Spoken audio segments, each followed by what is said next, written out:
আমাদের সরকার মনে করি যে করের ক্ষেত্রে বিযুক্তিও থাকতে হবে, সংযুক্তিও থাকতে হবে। বিযুক্তি হবে কিভাবে? যে আমার কর্মকর্তাদের সাথে আপনার দেখা করা যাবে না, দেখা হবে না, সেটা হচ্ছে বিযুক্তি। আর সংযুক্তি কি? ভবিষ্যতে আমরা যখন আপনি কর জমা দেবেন তখন আপনাকে একটা প্রাপ্তি স্বীকারপত্র দেওয়া হবে এবং সেই প্রাপ্তি স্বীকারপত্রে লেখা হবে যে শিক্ষা খাতে বাজেটের এত শতাংশ বরাদ্দ করা হয়েছে, স্বাস্থ্য খাতে এত শতাংশ বরাদ্দ করা হয়েছে, সামাজিক সুরক্ষা বলয় খাতে এত শতাংশ বরাদ্দ করা হয়েছে এবং জনগণ হিসাবে আপনি ওই প্রতিষ্ঠানসমূহকে জবাবদিহিতার মধ্যে আনবেন।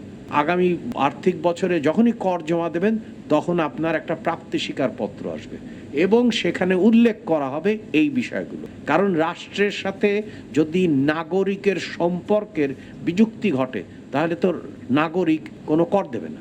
অর্থাৎ আমাকে জবাবদিহিতা করতে হবে নাগরিকের কাছে যে এই করের অর্থ আমরা এই খাতে ব্যয় করছি। এটা হচ্ছে প্রথম। এবং এই সংযুক্তি এবং বিযুক্তি কিন্তু খুবই জরুরি এবং যদি আমরা আশা করছি আগামী বাজেট থেকে এটা শুরু হবে। যখনই আপনারা আয়কর দেবেন, আয়করের প্রাপ্তি স্বীকার পত্রের সাথে পরিষ্কার এই বিষয়গুলো উল্লেখ করা হবে এবং সেখানে আপনারা দেখবেন যে একটা বড় রকমের পরিবর্তন ঘটবে। কারণ ইশতেহারে কতকগুলো বিষয় গণদ্রব্য সম্পর্কে বলা হয়েছে।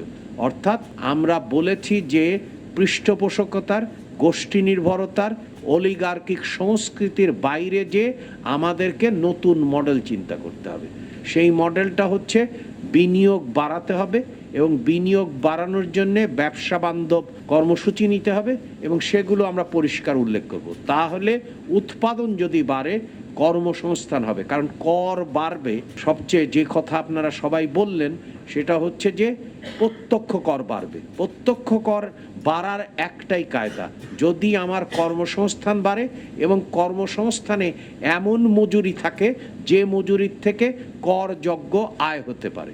এটাই আমরা বলছি যে অর্থনীতির গণতন্ত্রায়ন, অর্থাৎ অর্থনীতিতে সবার অংশগ্রহণ। তাহলে আমাদের একদিকে যেমন হচ্ছে যে সংযুক্তি ঘটাতে হবে, আর একদিকে আপনার বিযুক্তি ঘটাতে হবে।